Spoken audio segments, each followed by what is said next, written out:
ಕರ್ತನಲ್ಲಿ ಪ್ರೀತಿಯಿಂದ ಕರೆಯಲ್ಪಟ್ಟಂತಹ ಎಲ್ಲ ನನ್ನ ಸಹೋದರ ಸಹೋದರಿಯರಿಗೆ ಯೇಸು ಕ್ರಿಸ್ತ ನಾಮದ ಮುಖಾಂತರ ವಂದಿಸುತ್ತಾ ಡಿಸೆಂಬರ್ 23ಕ್ಕೆ ನೇಮಕವಾದ ರಾತ್ರಿಯ ಗೀತೆ.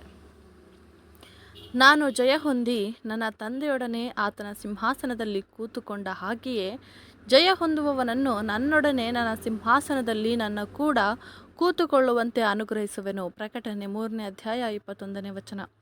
ಯಾರೆಲ್ಲ ದೇವರಲ್ಲಿ ನಂಬಿಕೆ ಇಟ್ಟಿದ್ದಾರೋ ಅವರು ಇನ್ನು ಯುದ್ಧಗಳನ್ನು ಜಯಿಸಬೇಕಾಗಿದೆ. ಆದರೆ ಅದು ಶಾರೀರಿಕವಾದ ಆಯುಧಗಳಿಂದಲ್ಲ. ಆದಾಗ್ಯೂ ಅವರ ವಿಜಯಗಳು ದಾವೀದನೊಂದಿಗೆ ಅನುಕೂಲಕರವಾಗಿ ಕಾರ್ಯನಿರ್ವಹಿಸಿದ ಅದೇ ತತ್ವವನ್ನು ಆಧರಿಸಿವೆ.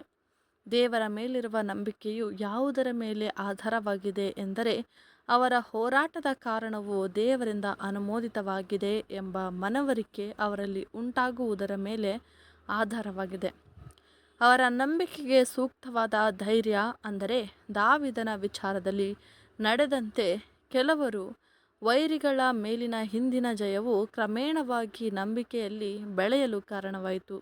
ಈ ವಿಚಾರವು ಮುಂದೆ ನಾವು ಎದುರಿಸಬಹುದಾದ ಅತ್ಯಂತ ಭಯಾನಕ ದೈತ್ಯರೊಂದಿಗೆ ಹೋರಾಡಲು ಧೈರ್ಯ ಮತ್ತು ಶಕ್ತಿಯನ್ನು ನೀಡಲು ಸಹಾಯ ಮಾಡುತ್ತದೆ ಎಂಬುದೇ.